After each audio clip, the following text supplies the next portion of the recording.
जय हिंद दोस्तों। अगर आपने इस वीडियो पर क्लिक कर दिया है तो समझिए आप एक बहुत ही लकी इंसान है, क्योंकि दोस्तों अगर आप कक्षा 10 में पढ़ते हो या आप कक्षा 12 में पढ़ते हो और 2024 में बोर्ड परीक्षा देने वाले हो तो आप बहुत ही लकी इंसान है। ठीक है दोस्तों, जो आप इस वीडियो को देख रहे हो, क्योंकि बहुत से बच्चे ऐसे हैं जिनको ये नहीं पता होगा कि बोर्ड परीक्षा में जीवन परिचय कैसे लिखते हैं। ठीक है दोस्तों, तो इस आज की इस वीडियो में हम लोग यही पढ़ने वाले हैं कि बोर्ड परीक्षा में जीवन परिचय कैसे लिखते हैं। ठीक है दोस्तों, या कैसे लिखें। दोस्तों अगर आप हमारे अनुसार बताए गए जीवन परिचय लिखेंगे, अगर ऐसा आप लिख देते हो, ठीक है दोस्तों, तो आपका जितना नंबर का जीवन परिचय रहेगा 5 नंबर का है तो आपका पूरा का पूरा 5 नंबर मिल जाएगा। ठीक है दोस्तों, अगर आपका 5 नंबर है तो आपका पूरा का पूरा 5 नंबर मिलेगा। ये हमारी पूरी गारंटी है। तो जल्दी से वीडियो को लाइक कर दीजिए, क्योंकि आप वीडियो देखने के बाद भूल जाते हो। तो ये दोस्तों वीडियो करते हैं स्टार्ट। तो सबसे पहले आपको जिसका जीवन परिचय लिखना है, ठीक है दोस्तों, आपको जिसका भी जीवन परिचय लिखना है उसका ऊपर सबसे पहले ऐसे नाम लिख देना है बीच में। ठीक है दोस्तों, उसके बाद से आपको यहाँ पर एक हेडिंग बनाना है जीवन परिचय। ठीक है दोस्तों, आप बिल्कुल इस प्रकार से जीवन परिचय बनाएगा और ब्लैक स्केच रखिएगा इसको नीचे लाइन करने के लिए। ठीक है दोस्तों, इस बात से आप जीवन परिचय हेडिंग बना करके उस बात से आप लिखेंगे जीवन परिचय। तो मैं यहाँ पर आचार्य रामचंद्र शुक्ल का जीवन परिचय लिखकर बताने वाला हूँ। ठीक है दोस्तों, तो सबसे पहले आपको क्या लिखना है कि संक्षिप्त परिचय लिख देना है। मतलब इनका जो नाम है, पिता का नाम है, जन्म है, मृत्यु सन है और जन्म स्थान है और एक कृति, या आपको जितना भी इनके बारे में कुछ पता है उसको आप इस प्रकार से लिख सकते हैं। ठीक है दोस्तों, अगर आप ऐसा बनाते हैं तो ही आपको पूरा का पूरा 5 नंबर मिल पाएगा। ठीक है दोस्तों, तो ही आपको पूरा पूरा 5 नंबर मिलेगा।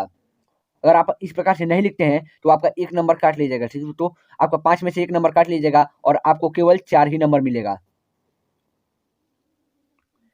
तो आपको इस प्रकार से संक्षिप्त परिचय जरूर लिखना है। उस बाद से आपको जीवन परिचय हेडिंग डालने के बाद लिखना है दोस्तों, आचार्य रामचंद्र शुक्ल जी का जन्म सन 1884 ईस्वी में उत्तर प्रदेश के बस्ती जिले में अगोना नामक ग्राम में हुआ था। ठीक है दोस्तों, यहाँ पर आप इसको जो है मेन है यहाँ पर 1884 ईस्वी में और बस्ती जिले के अगोना नामक ग्राम में, तो इसको आप ब्लैक पेन से भी लिख सकते हैं। ठीक है दोस्तों, अब इसके बाद है इनके पिताजी का नाम चंद्रबली शुक्ल था और इनके पिताजी की इच्छा थी कि ये कचहरी में जाकर दफ्तर का काम सीखें। मतलब इनके पिताजी का नाम चंद्रबली शुक्ल था और इनके पिताजी चाहते थे कि ये कचहरी में जाकर, जो रामचंद्र शुक्ल हैं, वो कचहरी में जाकर दफ्तर का काम सीखें। इसीलिए इनके पिताजी ने इन्हें वकालत पढ़ने के लिए इलाहाबाद भेजा, परंतु इनका मन वकालत में नहीं बल्कि हिंदी साहित्य में था। तो इनके पिताजी की इच्छा थी कि ये दफ्तर में जाकर कचहरी में जाकर दफ्तर का काम सीखे।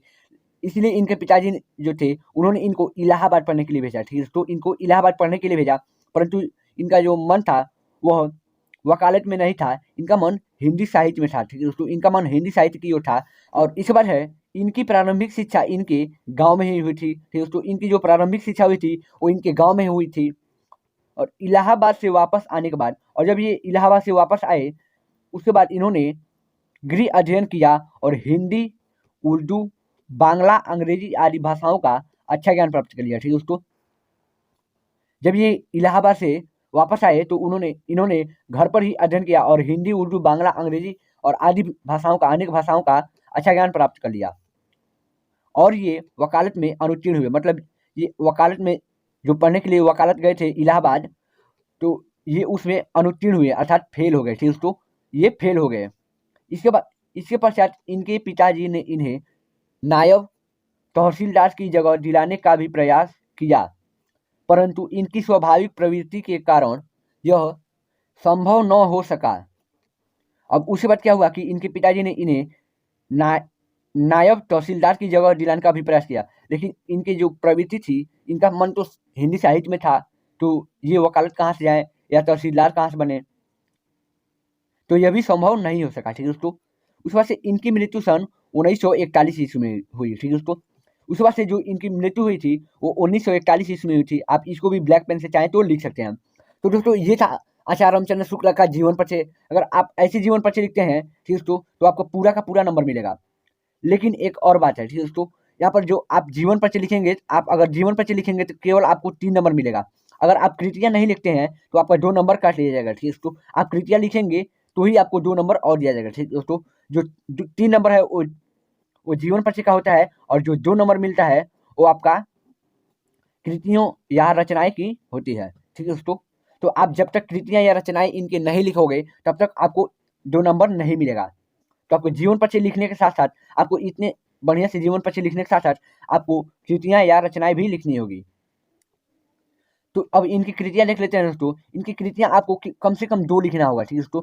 आपको 2 लिखना होगा तभी आपको 2 नंबर मिलेंगे, वरना आप अगर 1 ही लिखते हो तो आपको 1 ही नंबर मिलेगा। तो इनकी कृतियाँ हैं दोस्तों रस मीमांसा और भ्रमर गीत, रस मीमांसा और भ्रमर गीत, और भी आप लिख सकते हो।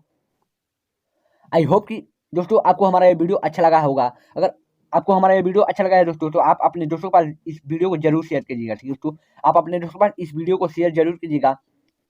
तो धन्यवाद दोस्तों, मिलते हैं अगली ऐसी वीडियो में, तक के लिए जय हिंद, वंदे मातरम।